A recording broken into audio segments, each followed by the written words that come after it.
future. This is James Bond's new company car, if Q Branch went mad for speed.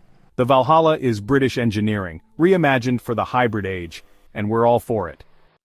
Enter the Rimac Nevera, Croatia's all-electric hypercar and the new king of speed. 4 electric motors, 1,914 horsepower, and a 0-60 time of 1.85 seconds.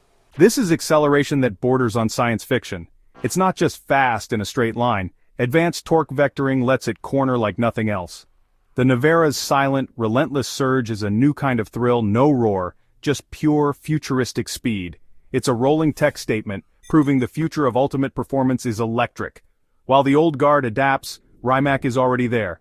The Croatian thunderstorm has arrived and the world will never be the same. The Corvette ZR1 is America's answer to the supercar elite, mid-engine twin-turbo V8, and rumored to pack over 850 horsepower.